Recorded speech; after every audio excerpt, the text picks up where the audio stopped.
vamos chegar a Deus em oração e pedir para Deus abra as nossas mentes, nossos corações para receber o que Ele escreveu na sua palavra. Vamos orar. Então, nosso Deus e nosso bondoso Pai, outra vez damos graças que o Senhor é um Deus 3 vezes santo, que é seu propósito para cada um dos seus eleitos ser transformado na mesma santidade que o Senhor tem agora, de modo que nós possamos entrar na sua presença e habitar ali com o Senhor para todo sempre. Não como os pecadores que têm que ser destruídos de vez, até quando tem um só pecado.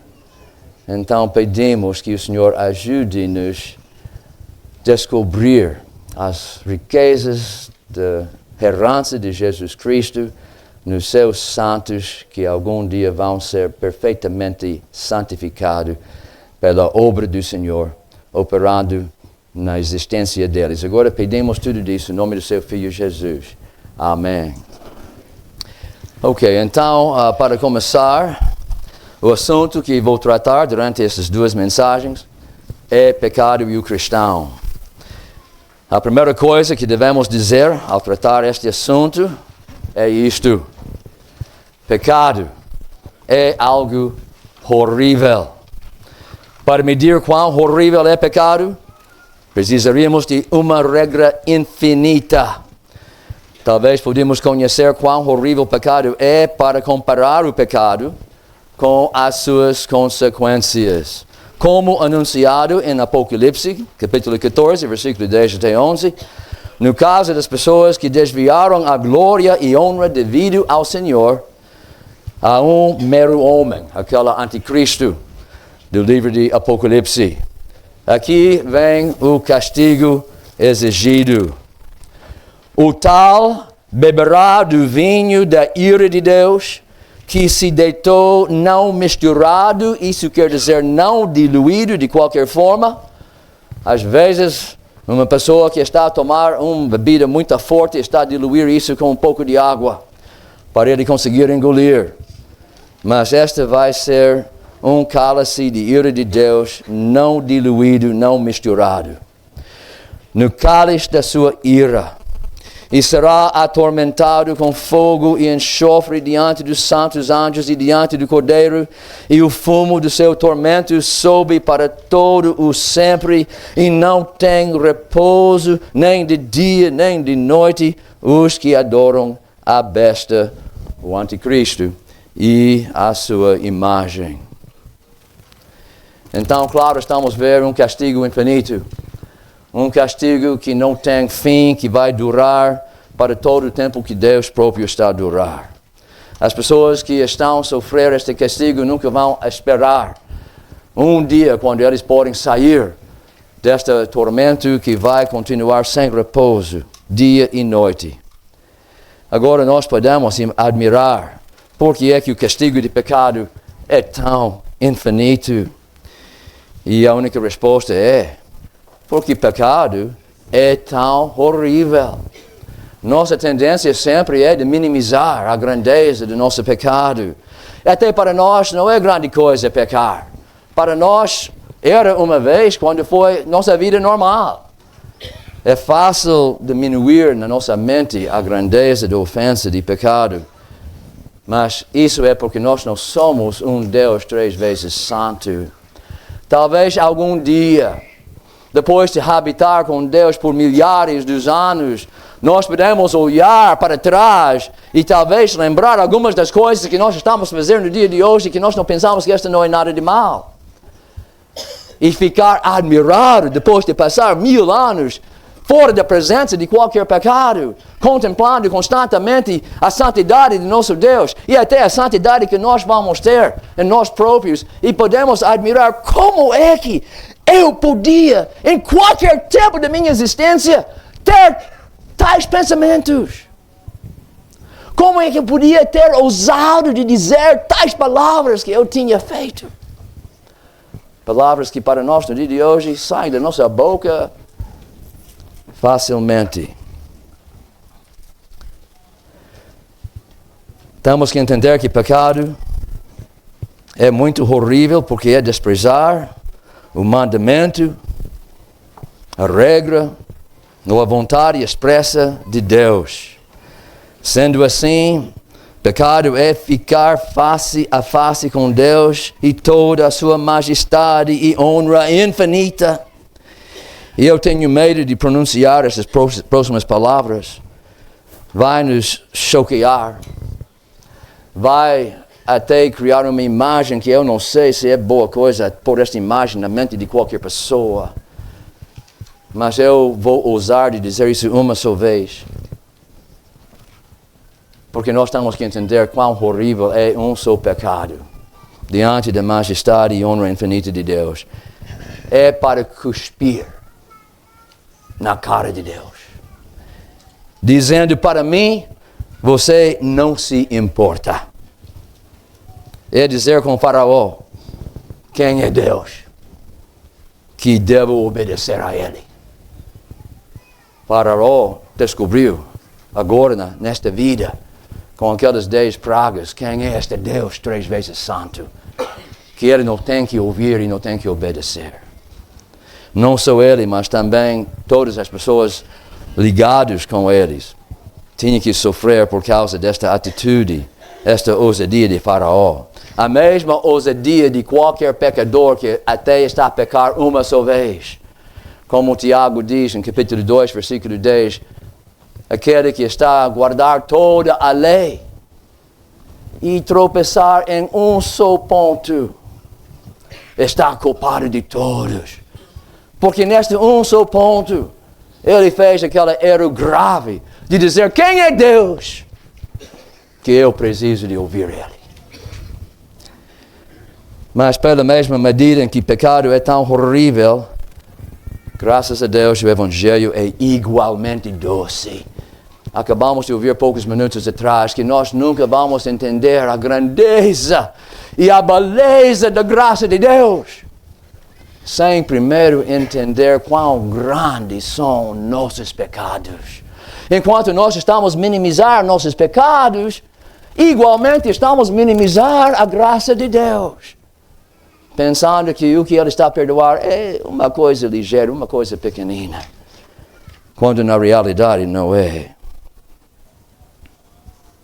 Também podemos entender alguma coisa sobre a grandeza do pecado por meio de olhar para o castigo. Já mencionamos o castigo de Faraó, com as 10 pragas que destruiu toda a terra dele. Mas esta não é nada relativamente àquela inundação universal que apagou com toda a raça humana, senão Noé, que achou graça nos olhos de Deus e também toda a sua família ligada com ele. Ou para olhar para o inferno, que acabamos de ver. Mas também há outro lugar onde nós podemos ver este cálice de ira derramado sobre alguém. E esta é na cruz de Jesus Cristo. Tudo que ele tinha que sofrer, desenhamos isso um pouco ontem. É uma maneira de medir esta regra infinita para medir a grandeza de exatamente quão horrível é pecado. Mas o Evangelho é ainda mais doce, porque o Evangelho fala sobre a maneira em que Deus está a tratar um problema tão enorme, que era uma vez que estava a dominar as nossas vidas antes de conhecer Jesus Cristo. Mas eu queria dizer alguma coisa sobre esta questão de evangelização. Nós vamos sair fora para proclamar o Evangelho e nós queremos ver uma grande multidão das pessoas na ceifa do Senhor sendo salvo pelo este Evangelho. Mas uma coisa que nós temos que lembrar, quando o mundo está a ouvir aquele Evangelho que nós estamos a pregar nos seus ouvidos, lembra a solução que Deus tem para nosso pecado existe em 3 partes. Primeiro está a nos livrar da penalidade do pecado, arranjando paz entre o pecador e Deus, de modo que este pecador agora está vestido com a própria justiça de Jesus Cristo, e quando Deus olha para ele, só está a ver a justiça de Cristo. Aquele pecador agora está bem-vindo a entrar na presença de Deus, por causa da justiça de Cristo, que ele está a usar como um tipo de bata. Mas temos que lembrar que a única pessoa que está a ver esta justiça de Jesus Cristo imputado ao pecador é Jesus. Não é nosso vizinho, Não é nossa esposa, nosso marido, não são nossos filhos, nossos colegas no serviço. É só Deus que está a ver Jesus Cristo quando Ele está a olhar para o santo mais novo, perdoado por meio da fé em Jesus Cristo.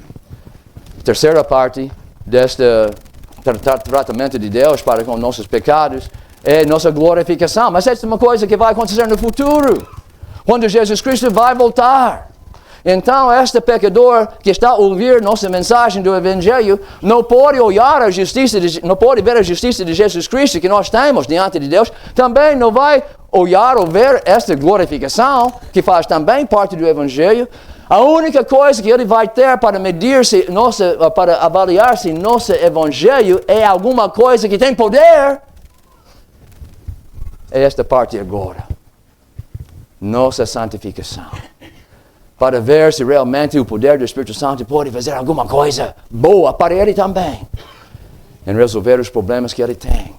Aquela arruinação que acontece por causa do pecado na vida de alguém que está escravo de Satanás e pecado. Mas o que essas pessoas vejam, o que essas pessoas estão a ver quando estão a olhar para nós, ou para nossas igrejas, ou para a igreja evangélica aqui em Moçambique. Espero que eles não estão a ver aquele mesmo feiticismo que está a acontecer nas vidas dos perdidos. Espero que não estão a ver os maridos e as esposas guerreando dentro do lar, enquanto aos domingos e durante a semana estão também a participar com a igreja, fazendo seus ritos religiosos. Espero que eles não estão a ver pessoas buscando o curanteiro quando tem problemas que não podem ser resolvidos na sua mente por qualquer outra maneira. Espero que eles não estão a ver pessoas que ainda são pessoas de intrigas, de brigas, de agressão, de enganos, de roubos. E se nós estamos muito honestos conosco, realmente conhecemos muitas pessoas que andam dizendo que eu sou cristão, mas realmente suas vidas ainda estão caracterizadas por estas coisas que caracterizam as pessoas perdidas. Então surge esta pergunta: por que existem tantas pessoas desta natureza dentro da igreja evangélica de Moçambique? Eu dou graças que há pessoas que estão mesmo santificadas, mesmo transformadas. Damos graças pelo trabalho que Deus está a fazer. Mas há um número demais das pessoas que não experimentam e não manifestam esta grande mudança na sua vida. E temos que fazer esta pergunta: por que isto está a acontecer? E eu queria propor duas possibilidades. Talvez, é que nas suas igrejas não estão a ouvir o Evangelho de salvação pela graça por meio da fé em Jesus Cristo. Porque este é o único Evangelho que realmente salva as pessoas. Como Paulo disse às Gálatas, que estavam a começar a tentar organizar certos ritos e certas atividades ou certas coisas que eles tinham que fazer, além de confiar em Jesus Cristo, para ser salvos. E ele disse: este não é o mesmo Evangelho, até não é outro Evangelho. Estas não são boas notícias de qualquer forma. Esta é uma maneira de cortar as pessoas que estão a seguir este Evangelho de Cristo e de graça e de salvação.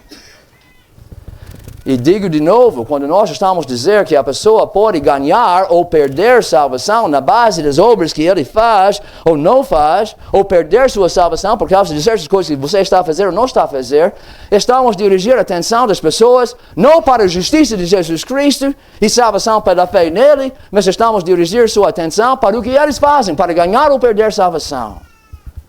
Esta não é o Evangelho de salvação pela graça por meio da fé, que transforma pessoas e até que está a justificar as pessoas. Este podia ser um problema em algumas igrejas. Porque mesmo como este Evangelho não salva eles, também não está a assegurar o dom do Espírito Santo, entrando deles e dando esta nova natureza, que torna-se o escravo de Jesus e escravo de justiça, porque eles começam a ter este novo desejo de andar na luz, gostando e fazendo as coisas que Deus gosta e aborrecendo as mesmas coisas que Deus aborrece. Mas há uma segunda possibilidade também, porque esta acontece. Talvez, ainda depois de alguém ser salvo, na base da fé em Jesus Cristo, nós não estamos ensinando exatamente o que a Bíblia diz sobre o poder do Espírito Santo em transformar as vidas deles. Às vezes estamos menosprezar o poder do Espírito Santo, como a Bíblia está a explicar isso. Nós pensamos que o poder do Espírito Santo é ter visões, ou curar doentes, fazer milagres da saúde, ignorando aquela coisa mais fundamental que o Espírito Santo está a organizar na vida do cristão, que é a sua santificação. Tendo uma vida santa e transformada, radicalmente diferente do que as pessoas que não têm o Espírito Santo. Isso é porque nós temos uma doutrina sobre pecado e o cristão que não vem da Bíblia. Uma doutrina que estamos a fabricar por nós próprios, por meio da nossa experiência, e não por meio das coisas gloriosas e admiráveis que a Bíblia está a dizer sobre o poder do Espírito Santo para transformar a vida dos cristãos, tornando eles uma nova criatura. As coisas velhas já estão a passar, eis que tudo se fez novo. A Bíblia diz coisas gloriosas sobre o trabalho do Espírito Santo na vida de alguém. E nós temos que ensinar isso também nas nossas igrejas. Não simplesmente tem que afastar desses pecados aqui. Temos que olhar para Jesus Cristo e a transformação interna que Ele faz. Não por meio de uma lista de fazer isso e não fazer aquilo. Agora, ouvindo os trechos que eu queria apresentar, não sei se vou chegar até 1 João, capítulo 3, versículos 1 até 10, nesta palestra é o plano de findar com isso, vamos ver se vai chegar. Mas ouvindo o que a Bíblia diz, alguns talvez vão dizer que se é isso que a Bíblia diz, eu não posso acreditar mais na Bíblia. Mas eu digo, se esta seja a sua realidade, você já não acredita na Bíblia. Porque se tivesse fé na Bíblia e em Jesus Cristo e a salvação que Ele está a oferecer e organizar para o cristão, já teria experimentado a realidade dessa transformação que a Bíblia ensina, ainda antes de aprender que a Bíblia ensina estas coisas. Eu lembro minha experiência como um cristão, antes de conhecer como interpretar essas coisas. Depois de 6 meses na universidade, eu fui salvo na universidade, não tinha tempo para assistir o televisor. Mas quando eu voltei para casa para passar minhas primeiras férias depois de ser um cristão, uma coisa que foi meu passatempo favorito antes de ser salvo foi assistir novelas na televisão. E eu pensava, queria relaxar os meus miolos, queria sentar no poltrona em frente da televisão, ligar a televisão e gostar dessas novelas favoritas que eu sempre gostava. 9 meses antes de eu ser cristão. E eu fui muito assustado. Liguei aquela novela favorita minha, quando a hora chegou, estava sentado lá na poltrona, e havia gritos e mentiras e enganos e insultos, e eu comecei a pensar, eu não aguento isso. Talvez a próxima vai ser melhor. Aguentei até aquela segunda novela. Agora havia conduta impura, atividade sexual que não é bom, e tentações que eu não queria ver. Não sei, talvez a terceira vai ser melhor. Quando a terceira chegou, eu não aguentei mais 10 minutos. Tudo é a mesma coisa. É podridão. Podridão espiritual. E eu não tenho apetite para isso. Eu não posso suportar isso. Admirava.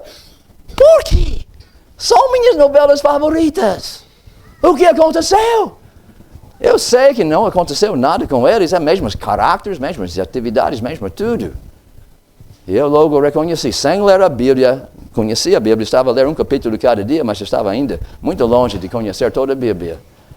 Mas eu entendi por mim mesmo, agora que eu sou cristão, coisas mudaram. Eu não gosto, não aguento o que eu vivia nas épocas passadas. E eu tinha que desligar a televisão, ficou triste porque eu não podia relaxar. Tinha que voltar para a cama, arranjar outro quarto, arranjar outra coisa. Então, não tem que ser ensinado sobre essas doutrinas de pecado e cristão se nós temos o Espírito Santo. Ele vai nos ensinar essas mesmas realidades.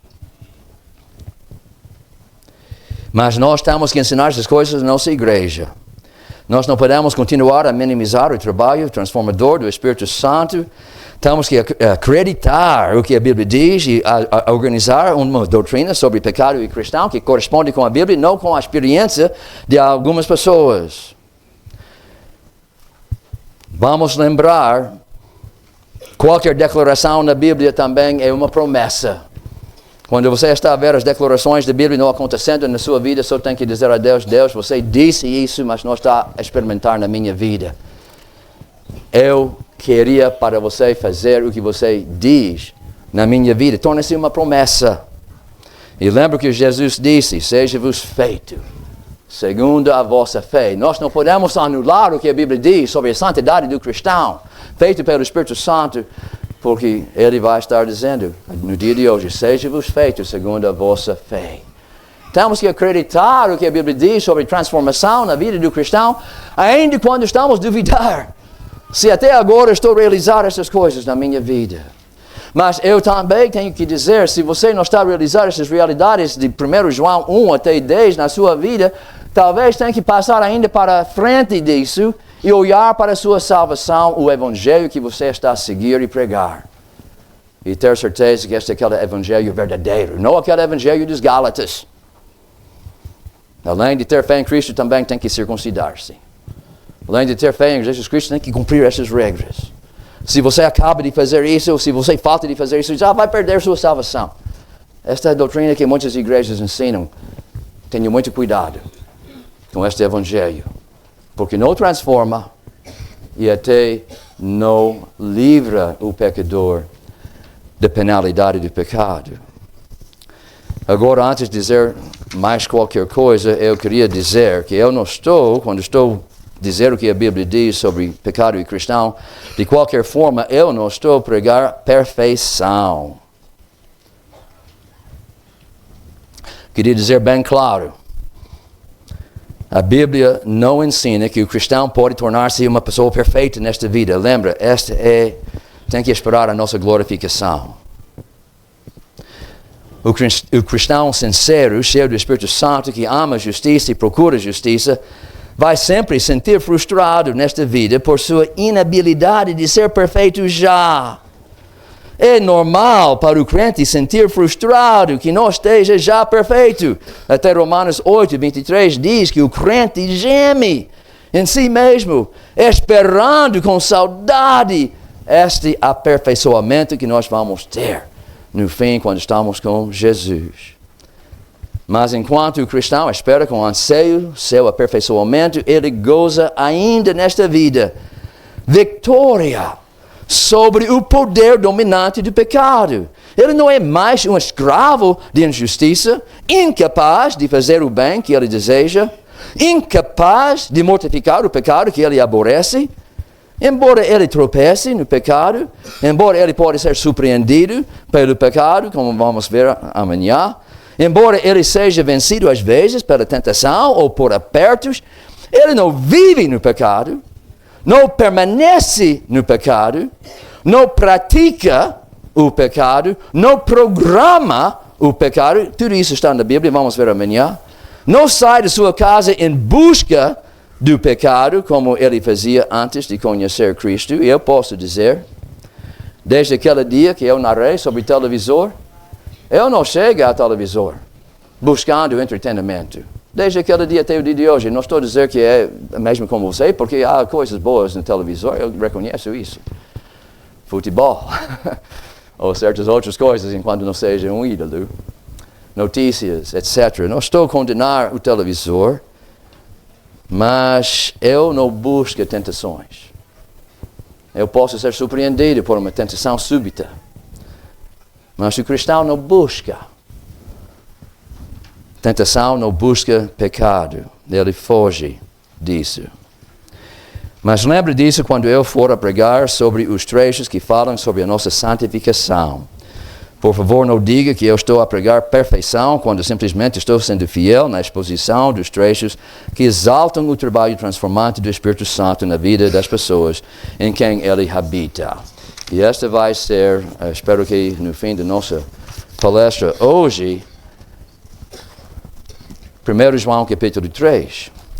Mas agora vamos olhar sobre o que a Bíblia está a ensinar sobre como o pecado entrou no mundo e certas coisas que vale a pena conhecer sobre isso. Eu vou dirigir sua atenção agora sobre este esboço em folha número 102 do nosso manual.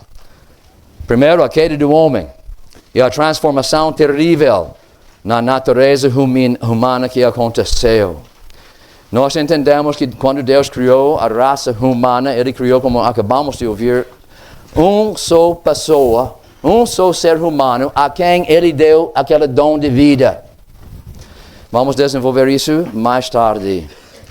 Mas quando uma só pessoa, Adão, com sua esposa, que foi formado do seu próprio corpo, quando eles estavam no jardim de Éden, chegou no jardim aquela com toda a sua astúcia. Adão e Eva foram pessoas com corações completamente limpos e inocentes, não corações que nós temos quando nós estamos a nascer. Não tinha um grau de rebelião dentro do seu coração.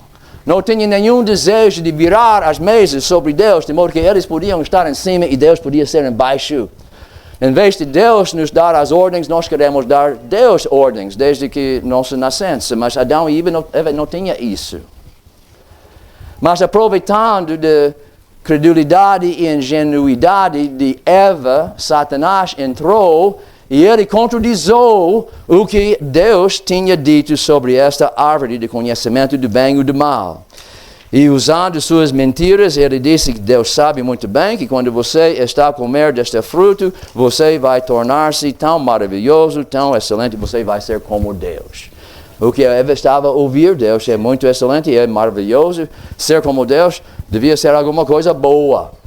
E começando com a mentira de Satanás e raciocinando na inteligência que ela tinha, nunca ouviu uma mentira, não sabia nada sobre enganos, a ideia de enganar nunca entrou no seu coração.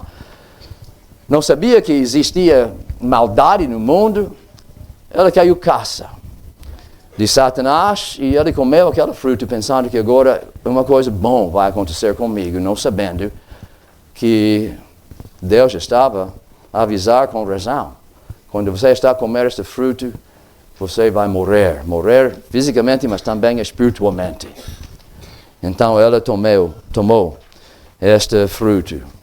E uma coisa que nós devemos aprender do exemplo de Eva é a realidade que podemos aprender por experiência dela e lendo nossa Bíblia, Provérbios 3, versículo 5. Confia no Senhor de todo o teu coração, não te estribes no teu próprio entendimento. Começando com a mentira de Satanás, como muitas pessoas fazem no dia de hoje, e raciocinando com o raciocínio que Deus deu ao homem, facilmente podemos chegar até uma conclusão muito errada. E nós temos que não seguir o mau exemplo de Eva. Agora a Bíblia não fala sobre o motivo porque Adão, que é responsável, foi ele que foi o guardião da vida humana que Deus estava a dar a ele. Nós não sabemos porque ele seguiu o exemplo de Eva, mas eu suspeito que ele podia já ver aquele resultado de transformação que aconteceu na vida de Eva quando ela tomou este fruto, Porque essa transformação aconteceu tão logo depois de Adão comer este fruto. Então, porque o homem criado perfeito podia desejar comer este fruto que Deus tinha dito vai ter consequências muito más para você. E alguns pensadores, John Milton, por exemplo, no seu livro Paraíso Perdido, alguém que vivia, não sei, no século XVII ou XVIII, ele estava dando esta sugestão. Talvez foi por causa do grande amor que Adão tinha para com Eva. Sua lealdade a Eva, o instinto de ser sua protetor. Talvez ele disse, Eva, o que você fez? Mas agora você não vai sofrer sozinho. Eu vou estar ao seu lado, venha o que vier. Até a morte. Não sei o que é morte, mas até a morte. Talvez ele tomou este fruto simplesmente por causa do seu grande amor e lealdade para aquela mulher que Deus pôs ao seu lado. Nós não sabemos isso. Mas outra vez há alguma coisa que nós podemos... Eu gosto desta explicação porque nós estamos a invocar um pecado que já estava dentro do coração de Adão antes de comer. Todos os motivos eram puros e bons, segundo esta maneira de ver as coisas. Mas há alguma coisa aqui que também devemos aprender. Por meio da experiência de Adão, se estes foram os motivos deles. Jesus disse também, esclarecendo em Lucas 14, versículo 26, se alguém vier a mim e não aborrecer a seu pai e mãe e mulher Eva, e filhos e irmãos e irmãs, e ainda também a sua própria vida, não pode ser meu discípulo, porque o dia vai chegar quando nós temos que escolher entre essas pessoas que nós estamos a respeitar e amar muito e Deus. Não é que nós devemos não amar tanto essas pessoas, mas a lição é que temos que amar tanto mais nosso Deus.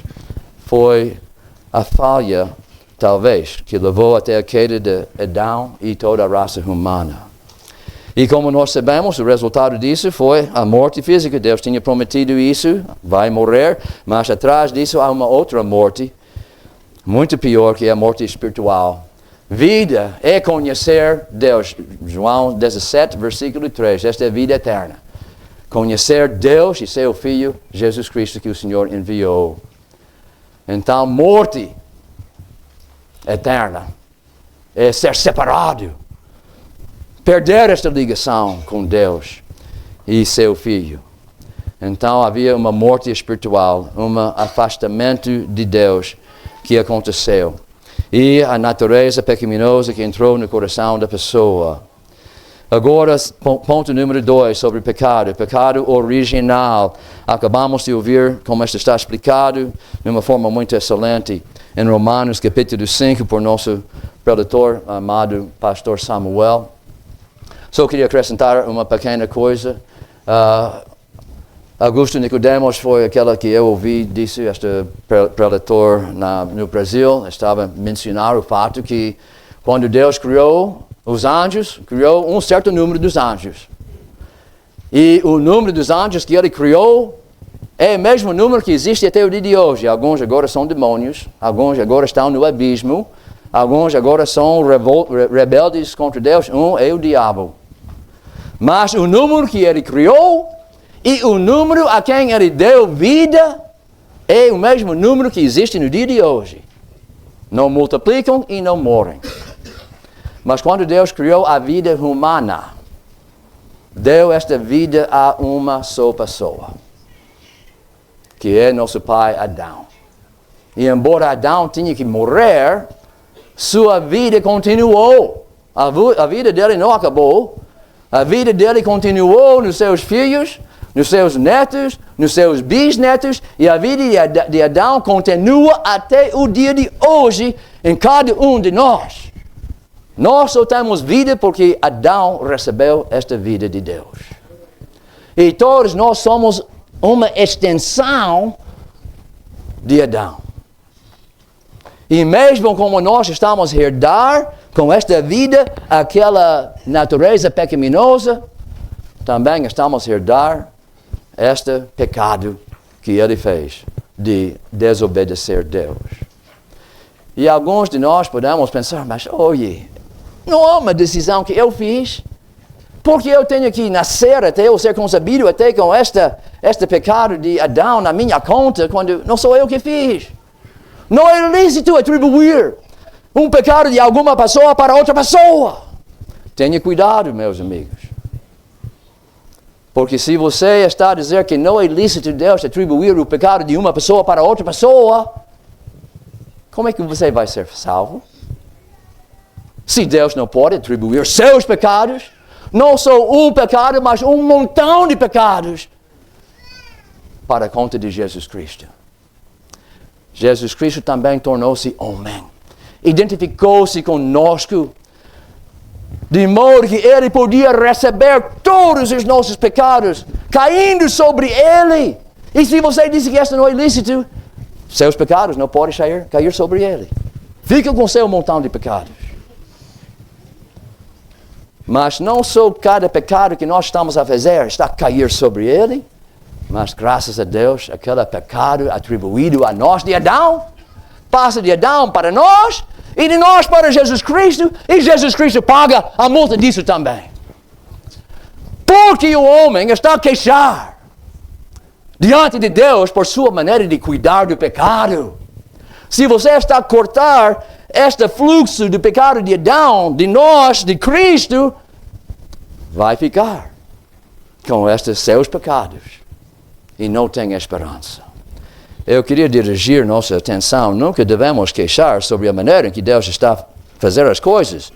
Nunca devemos chegar ao ponto de reclamar sobre Ele. Ele sabe o que Ele está a fazer. Lamentações de Jeremias, capítulo 3, versículo 39. O pecador sempre gosta de queixar sobre a maneira em que Deus está a fazer as coisas. O cristão nunca. Versículo 39, Lamentações, versículo 3, de que se queixa, pois, o homem vivente? Queixa-se cada um dos seus pecados. Esquadrinhemos os nossos caminhos, experimentemos-nos e voltemos para o Senhor. Nós não vamos criticar Deus por sua maneira de imputar o pecado de Adão à nossa conta, quando nós podemos deixar Ele imputar este mesmo pecado para a conta de Jesus Cristo e livrar-nos. Se nós temos este desejo de refugiarmos-nos na cruz de Jesus Cristo. Agora vamos continuar com a profundidade do dano da nossa natureza natural. Esta está visto em várias maneiras e referi a isso ontem, mas eu penso que temos que entender isso bem quando estamos a falar sobre nossa natureza normal. Primeiro, estamos a entender que o ser humano não é equipado com entendimento suficiente para imaginar o Evangelho. Nunca podia alguém fabricar o Evangelho que nós temos na Bíblia, porque este Evangelho é tão sublime, o homem nunca podia imaginar. Como Deus disse em Isaías, capítulo 55, versículo 8 até 9. Isaías 55, versículo 8 até 9. Porque os meus pensamentos não são os vossos pensamentos, nem os vossos caminhos, os meus caminhos, diz o Senhor. Porque assim como os céus são mais altos do que a terra, assim são os meus caminhos mais altos do que os vossos caminhos, e os meus pensamentos mais altos do que os vossos pensamentos. Então o homem, talvez não simplesmente por ser caído, mas o homem, por ser pequenino, nunca vai conseguir organizar e entender um evangelho certo que pode salvar ele de sua situação com pecado. Só Deus pode organizar o evangelho e só Deus pode mandar este evangelho aos ouvidos de alguém. Mas ainda ouvindo o evangelho, eu sei que eu ouvi o evangelho 20 anos na minha vida, antes de Deus ligar a luz. Nunca compreendi. Até tinha 20 anos. Meu pai era pastor, estava na igreja todas as semanas da minha vida. Mas um dia, Deus ligou a luz, quando alguém simplesmente disse a mim, eu tenho que orar para Deus, para saber se Deus quer que eu faça isso ou não. Esta apanhou minha atenção. Mas o homem não pode entender o Evangelho quando está a ouvir isso, Sem a ajuda de Deus, 1 Coríntios 1, versículo 18, vamos ler esses 2 versículos. 1 Coríntios 1, versículo 18. Porque a palavra da cruz é loucura para os que perecem, mas para nós que somos salvos, é o poder de Deus. Mas qual é a diferença entre nós que estamos salvos, ouvindo o Evangelho, e esta pessoa perecendo, que está a ouvir o mesmo Evangelho, e para ele é loucura? Qual é a diferença? Ele explica isso na próxima folha da nossa Bíblia, 1 Coríntios capítulo 2, versículo 14. Ora, o homem natural não compreende as coisas do Espírito de Deus, porque lhe parecem loucura, como ele acabou de dizer. No capítulo 1, versículo 18. E não pode entendê-las. Mas por que ele não pode? Outras pessoas podem. Porque elas se discernem espiritualmente. O Evangelho tem que chegar por meio de um evangelista e também por meio do Espírito Santo dando entendimento. Sem isso, o Evangelho não vai salvar. Por causa da nossa natureza, nossa mente tão entenebrecida, nós não somos capazes de entender o Evangelho que salva. Também não somos capazes de acreditar este Evangelho em nós próprios. O coração do homem é tão endurecido e tão entenebrecido. Obrigado. Mais força. Está tão escuro que ele não consegue. Este é Efésios 1. Tem esses trechos não estão no seu esboço, mas vale a pena escrever esses trechos. Efésios 1, versículo 18 e 19. Como vimos ontem, Paulo orando para que saibais qual seja a grandeza da glória de Jesus Cristo nos seus santos e qual, versículo 19, a sobre-excelente grandeza do seu poder sobre nós, os que cremos como segundo a operação da força do seu poder. Para um pecador ter fé no Evangelho é preciso uma grande operação da força do poder divino de Deus que ele manifestou, versículo 20, em Cristo ressuscitando-o dos mortos. Então, acreditar não podemos, sem grande esforço feito na parte de Deus. Mas além de acreditar e entender, ok, eu vou ao inferno se eu não abraçar Cristo, ou eu posso abraçar Cristo e ser salvo. Eu vou escolher abraçar Cristo amanhã e hoje eu vou abraçar pecado. Sempre a decisão é isso, não é? Amanhã, amanhã, amanhã. Porque eu amo pecado, eu não amo Cristo. Então, ainda confiando, entendendo o Evangelho, a pessoa tem que abraçar, tem que tomar essa decisão. Eu vou correr para Jesus Cristo e eu vou refugiar-me no pé da cruz contra a ira de Deus. Mas para fazer isso, o homem também precisa ajuda. João capítulo 6, versículo 47. João 6, versículo 47. Ninguém pode vir a mim, se o Pai que me enviou não o trouxer. Jesus não está a dizer, eu não vou responder à porta. Você pode chegar à porta e pode bater. Às vezes a pessoa está a telefonar a alguém, o telefone está a chamar. Não, eu não vou atender. Não é isso que Deus está a dizer. Quando ele diz, ninguém pode vir a mim, sem o Pai que me enviou não o trouxer, ele está a falar sobre nossa inabilidade. Nós não estamos a marcar o número de Jesus Cristo. Nós não estamos a bater na porta de Jesus Cristo. Nós não vamos fazer isso. Por causa da dureza do nosso coração, porque nós amamos pecado por causa da nossa natureza pecaminosa antes de ser salvo.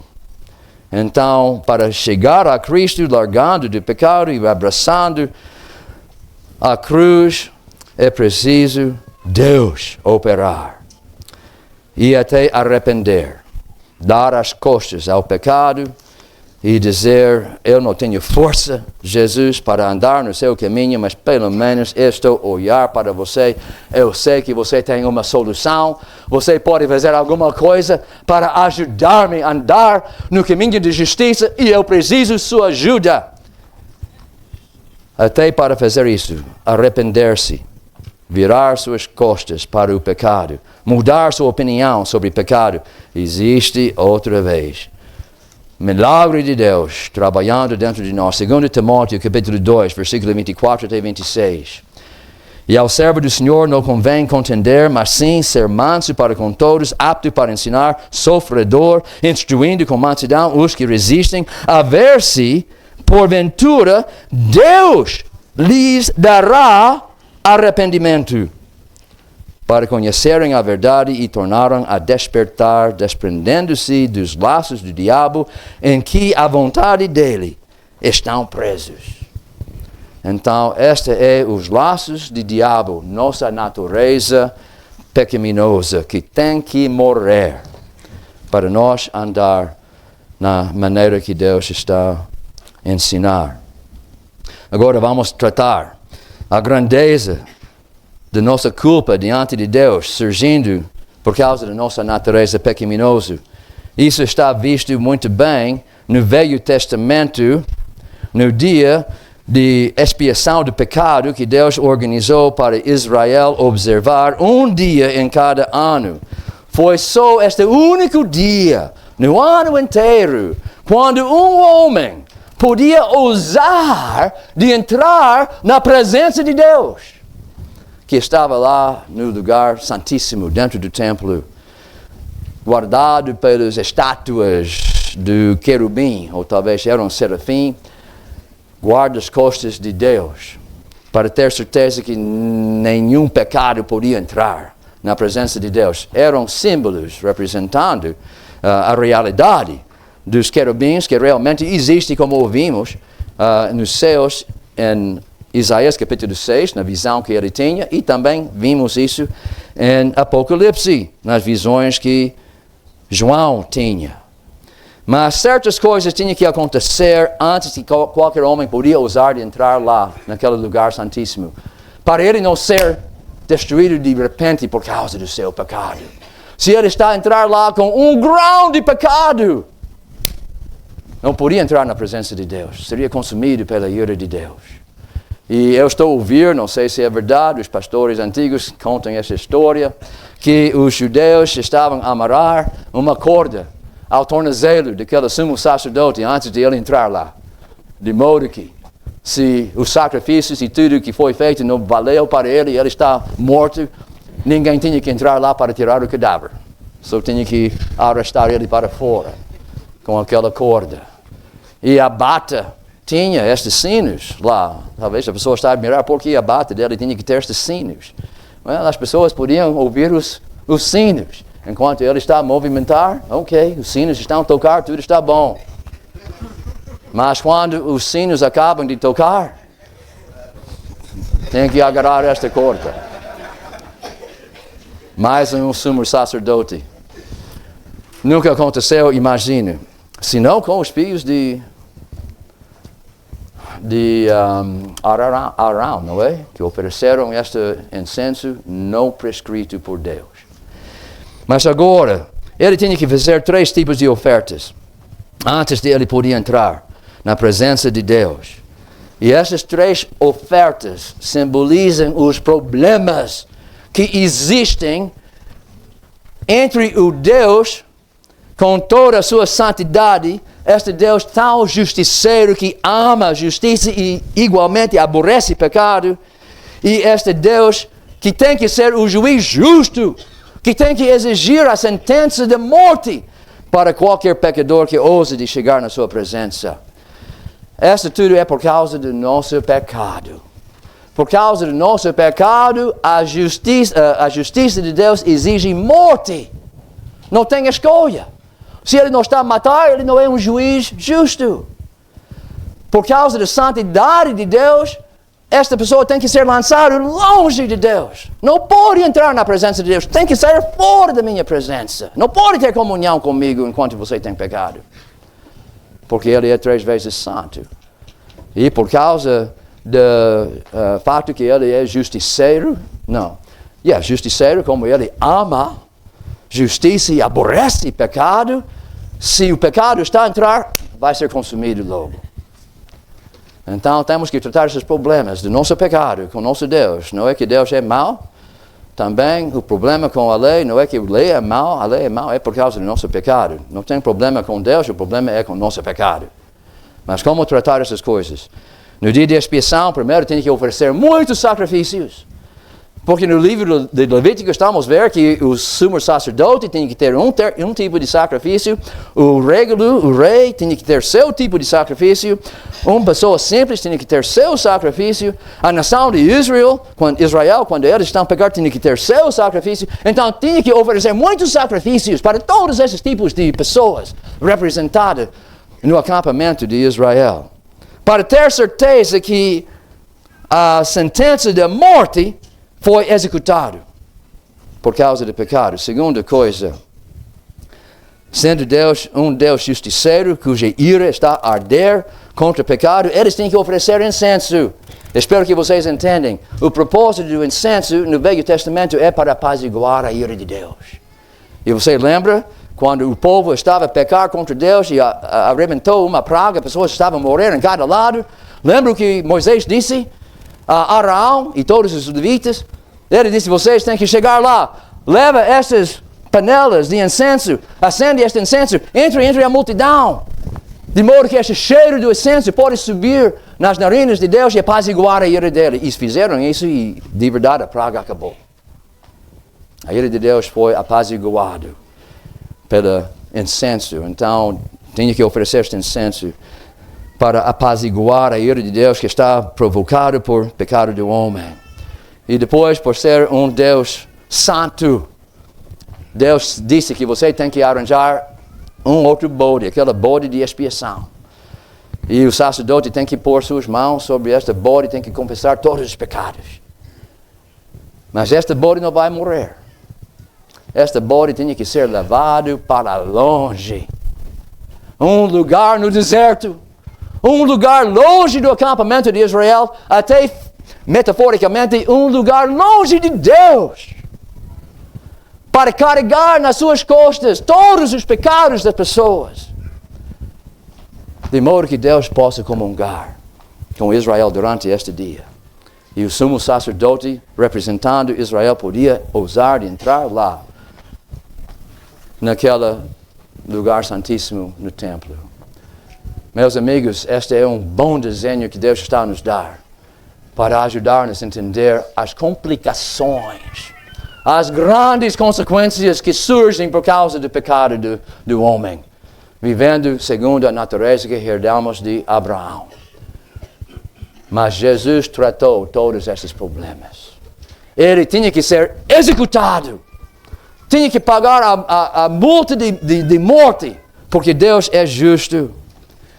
Ele tinha que morrer não facilmente, com uma injeção letal, ou dormindo na sua cama. Ele tinha que ser torturado, e tinha que ser machucado, e tinha que ser abusado pela ira dos homens, porque ele foi nossa propiciação, para apaziguar a ira de Deus que está a arder contra nós, por causa dos pecados. E terceiro, lembra quando ele estava chorar a Deus, Deus meu, porque tu me desamparastes? Porque você está longe de mim. Porque naquele momento eu estava coberto com nossos pecados. E pecado não pode estar na presença de Deus. Tem que ser lançado longe da presença de Deus. E naquele momento ele foi totalmente afastado de Deus Pai, porque estava a levar nas suas costas a grandeza dos nossos pecados, tão longe de nós e tão longe de Deus, como o oeste é do oriente. Salmo 103, versículo 12, penso que fala sobre Deus, como Deus está a tratar nossos pecados. Agora sabemos por meio de Jesus Cristo, de quanto está longe o oriente do Ocidente, e nós sabemos que o Oriente e o Ocidente nunca estão a tocar. Assim, afasta de nós as nossas transgressões. Como e quando? Por meio de carregar essas coisas sobre Jesus Cristo. E dando as costas ao seu próprio Filho. Então, esta é a grandeza da nossa culpa. E como Deus está a cuidar disso? Agora, como podemos medir a grandeza do mal? Já ouvimos disso, sobre o inferno, sobre a inundação, até sobre o castigo que o próprio Cristo tem que sofrer. Como tratar do mal do homem? Qual é a solução? No princípio, para a nação de Israel, nem todos eram santos, sem dúvida, até quase muito poucos eram santos.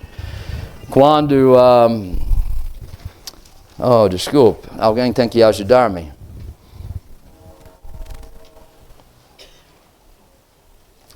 Foi Elias, não é? Quando Elias estava a dizer, eles mataram todos os seus profetas. Eu sou a única que está ainda fiel ao Senhor. O que Deus disse? Não é tão como você pensa. Eu tenho 7,000 almas que até agora não ajoelharam-se diante desses deuses estranhos. Eu sempre penso, 7,000? Entre toda a multidão de Israel, milhões das pessoas, 7,000. Não podemos dizer que a maior parte dos judeus eram santos. Mas Deus estava a dar a eles a lei de Moisés, explicando bem claro o que agrada a Deus e o que não agrada a Deus. E realmente a lei em si mesmo é excelente. Se alguém estava realmente a obedecer a lei, podia gozar uma vida bem organizada, uma vida honrosa, uma vida de dignidade, podia ter paz com as outras pessoas, podia ter uma vida que não só agrada a Deus, mas também que está a agradar a Ele mesmo. Mas como nós sabemos, não é? Por tantos exemplos ao longo de séculos da lei, a lei, embora seja perfeita, não pode circuncidar o coração. Pode mandar o homem circuncidar seu órgão físico sexual, mas a lei não circuncisa aquele órgão espiritual que é nosso coração. Não pode separar-nos da nossa natureza malvada. E é por causa disso que ainda no Velho Testamento, os que eram santos nunca foram ditos para não obedecer à lei. Não podia morrer a lei, como Deus está a dizer, por meio de Paulo, em Romanos, capítulo 7, versículo 4, porque embora o Espírito Santo, sem dúvida, tem que trabalhar com eles, para eles terem aquela fé que eles tinham, e para eles virar, para procurar entrar no caminho de justiça, eles faltavam aquele grande dom que Deus organizou por meio da nova aliança, que é o dom do Espírito Santo habitando dentro de nós. E por causa disso, até os santos do Velho Testamento nunca podiam ouvir tais palavras como estamos a ler em Romanos 7, versículo 4. Assim, meus irmãos, também vós estáis mortos para a lei, pelo corpo de Cristo, para que sejais de outro, daquele que ressuscitou de entre os mortos, a fim de que demos fruto para Deus, para pertencer a Jesus Cristo. Primeiro, estes judeus que tornaram-se cristãos tinham que morrer para com a lei, para começar a olhar e focalizar não na lei, não nos atos que eles vão fazer na carne, mas olhar para Jesus Cristo, sendo guiado por Jesus Cristo e recebendo o Espírito Santo, que sozinho pode produzir este fruto para Deus. Espero que nosso preletor, Joe Sol, vai explicar este trecho muito bem para nós, ainda hoje, no fim do dia. Então, começou com o mal. Começou com tratar o mal do homem por meio da lei. Mas a lei não conseguiu. Não porque a lei tem problema. O problema sempre está com o nosso coração tão duro. Mas desde Cristo, nós temos agora os que estão a confiar nele, uma nova natureza. E esta nova natureza é o próprio Espírito de Deus habitando dentro de nós. Vamos olhar para Ezequiel, capítulo 36, versículo 26, onde estamos a ouvir, não pela primeira vez, mas estamos a ouvir sobre esta nova aliança que Deus ia celebrar com a nação de Israel algum dia. E esta foi aquela nova aliança que foi inaugurada por Jesus Cristo. Mas vamos ver Ezequiel 36, versículo 26 até 27. Ezequiel 36, versículo 26 até 27. E vos darei um coração novo. É isso que precisamos. Circuncisão não do órgão sexual, mas do órgão espiritual. Vos darei um coração novo. E porei dentro de vós um espírito novo. Agora, qual é este espírito novo? Aquele profeta gêmeo de Ezequiel, que foi Jeremias, enquanto Ezequiel estava a profetizar na parte de Deus aos judeus que estavam em Babilônia. Deus estava a dizer as mesmas coisas aos judeus em Jerusalém ainda, pela boca de Jeremias. E ouça o que Deus está a dizer por meio de Jeremias em capítulo 31, versículo 31 e 32. Eis que vem dias, diz o Senhor, em que farei um concerto novo com a casa de Israel e com a casa de Judá, não conforme o concerto que fiz com seus pais no dia em que os tomei pela mão para os tirar da terra de Egito, porquanto eles invalidaram o meu concerto, apesar de eu os haver desposado, diz o Senhor. Está a referir-se à lei que eles receberam quando estavam no Monte Sinai, saindo da terra de Egito. Mas este é o concerto que farei com a casa de Israel, depois daqueles dias, diz o Senhor. Porei a minha lei no seu interior, e a escreverei no seu coração, e eu serei o seu Deus,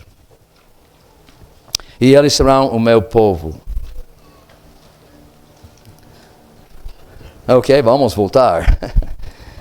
Talvez estou a falhar. Ezequiel 36, vamos continuar a buscar isso. Ok. Eu devia ter continuado para o versículo 27. Outra vez, Ezequiel 36, versículo 26 e 27. E porei dentro de vós o meu espírito, e farei que andeis nos meus estatutos e guardeis os meus juízos e os observeis. Em vez de simplesmente nos dar a lista de regras, e muitas igrejas recorrem para a lista de regras, para controlar a vida dos seus crentes. É regras. Deus já fez isso por meio da lei. Regras muito melhor do que as regras de qualquer igreja. Não serviu.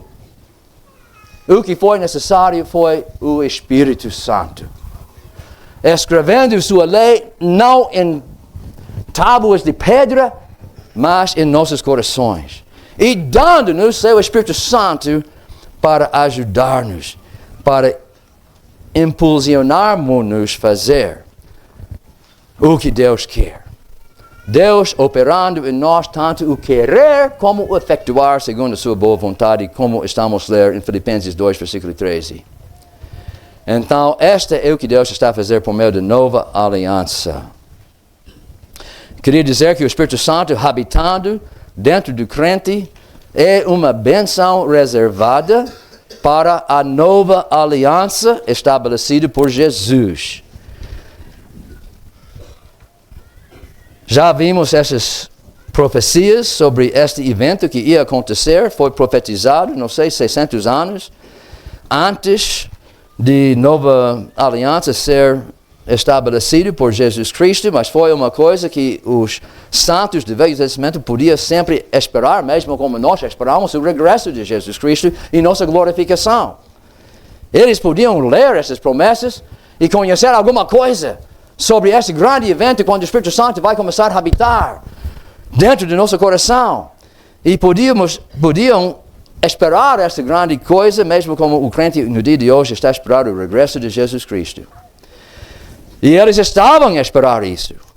Até a época de Jesus, quando ele chegou, Pessoas chegaram ao João Batista procurando saber informações dele, sobre ele próprio. E ele até está a dizer em Marcos capítulo 1, versículo 8, eu em verdade tenho-vos batizado com água. Ele, porém, aquele que ele estava a anunciar, Jesus Cristo, vos batizará com o Espírito Santo. Foi uma novidade que eles ainda estavam a esperar, este batismo do Espírito Santo. O mais que o homem mais celebrado entre todos os homens do Velho Testamento, João Batista, o mais que ele podia fazer é batizar com água. Só Deus, só Jesus pode batizar com o Espírito Santo. Uma coisa ainda futura. E ainda no fim do ministério de Jesus Cristo, em João capítulo 16, ele está a falar sobre este Espírito Santo que ainda não foi uma realidade na vida dos apóstolos e discípulos. Estavam a seguir Jesus Cristo. Estou certo que se eles tivessem morrido naquele momento, estariam lá com Deus nos céus. Mas ainda não conhecia a realidade do Espírito Santo habitando neles. Porque ainda não foi realizado isso. E Jesus disse, na noite em que foi traído, capítulo 16 de João, versículo 7, todavia digo-vos a verdade, que vos convém que eu vá. Porque se eu não for, o Consolador não virá a vós. Mas se eu for, enviar-vos-ei. Qual é este Consolador que ele está a prometer na noite antes de ser traído? Versículo 3 está a dizer, mas quando vier aquele Espírito de verdade, ele vos guiará em toda a verdade. Então ainda estão a esperar este grande evento profetizado desde o tempo de Jeremias e Ezequiel. Agora, ainda depois da crucificação e ressurreição de Jesus Cristo, logo antes de sua ascensão, ainda estão a esperar este Espírito Santo. E Jesus, poucos minutos antes de subir para os céus, determinou-lhes, versículo 4 do capítulo 1, do livro de Atos, determinou-lhes que não se ausentassem de Jerusalém, mas que esperassem a promessa do Pai. Promessa desde os dias de Ezequiel e Jeremias. Que, disse ele, de mim ouvistes. Quando? Naquele cenáculo, naquela noite antes de ser traído, quando ele prometeu este Espírito Santo. Porque na verdade João batizou com água, mas vós sereis batizados com o Espírito Santo não muito depois desses dias. E foi 10 dias mais tarde. Quando o Espírito Santo foi derramado pela igreja. Então, este é como Deus está a tratar o problema do nosso pecado. Na velha aliança, agora na nova aliança. Nós temos aquela grande bênção de viver no dia da nova aliança. Então, o último ponto, no seu esboço aqui, no fundo, ponto número 10, nós não vamos ter tempo. Mas vamos tratar isso primeiro, no próximo encontro, amanhã, de manhã, quando estamos a estudar sobre pecado e o cristão. E vamos ver os resultados. Os resultados admiráveis, que até muitos cristãos parece que não acreditam. Porque às vezes, quando nós falamos sobre isso, eles estão dizendo, não, pastor, você está a errar. Você está a mal entender a Bíblia. Não é assim como você está a imaginar. Mas vamos ler 1 João capítulo 3, 1 até 10. E vamos ver esta grande mudança que Deus está a dar, aquela grande vitória. Não só no dia da nossa glorificação, mas ainda agora em nossa vida. Aquela grande vitória sobre o poder dominante de pecado. Por causa do Espírito Santo habitando em cada um de nós. E nós não vamos menosprezar este trabalho do Espírito Santo. Nós não vamos ignorar este trabalho do Espírito Santo. Nós não vamos recusar pregar em nossas igrejas nossa dependência absoluta no poder de Deus operando dentro de nós por meio do Espírito Santo. Vamos pregar o que a Bíblia diz sobre o Espírito Santo e nossa santificação. Lembrando as palavras encorajadoras de Jesus Cristo, seja-vos feito segundo a vossa fé. eu já falei. Agora você vai realizar o resultado, conforme a medida em que você está a confiar nas coisas que eu estou ensinando. Então, vamos continuar com isso amanhã. Vamos chegar a Deus em oração. Então, nosso Deus e nosso bondoso Pai, eu rogo que o Senhor possa ajudar-nos a saborear mais e mais as mudanças que ainda precisamos em nossa vida. Dê-nos mais e mais capacidade de mortificar os pecados que ainda estão nos a pegar. Dê-nos mais e mais poder para cumprir as coisas maravilhosas e dignas e boas nos nossos lares, com nossos filhos, com nossos matrimônios, nas nossas igrejas, mesmo como o Senhor tem declarado na sua palavra. Ajude-nos a agarrar essas declarações com ambas as nossas mãos, suscitando o Senhor para nos dar fé, como aquele pai gritou: Deus, eu creio, ajude a minha incredulidade. De modo que nós possamos realizar todo o fruto, todas essas bênçãos espirituais nos lugares celestiais que Jesus já assegurou para nós, por meio de sua morte na cruz. E pedimos tudo isso para a glória do seu Filho Jesus Cristo. Amém.